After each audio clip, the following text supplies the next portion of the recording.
How to create a fade starting with the number 1 guard. And yes, the pointed sideburns were the client's preference. The goal is to preserve this hair, so I won't go for a high fade. Instead, I'll keep it at a mid fade. I set my first guideline using a closed number 1 guard. After that, I create my second guideline using a closed number 2 guard. Keep both lines parallel if you want to preserve more of the crown. With that done, we have 3 levels to blend: the number 1, the number 2, and the longer section above.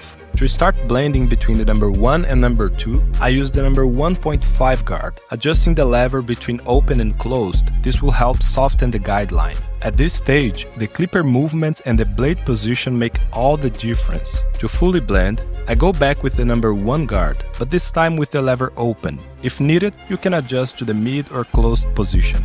Instead of going straight with the guard, I prefer to blend the number 2 guideline using clipper over comb. This way, I have more control over the transition and avoid cutting more than necessary. Hold the comb like this and use your finger as a guide to maintain your reference while cutting. Clip over comb can be tricky at first, but once you master it, it saves a lot of time.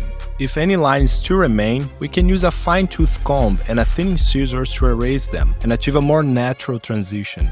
If you were itching to see a taper fade on the sideburns, at least we're gonna do one on the nape, so I finish with a 0 and clean up the edges with the detailer. It's important to respect the client's preference. With the fade done, the last steps are cutting the top, just a slight correction in this case, blending the crown and the sides, doing a cross-check, washing, drying, and finishing with a medium hold pomade. Use your hands for a more natural look. Get access to the full lessons and more by visiting ubarber.online. Link in bio.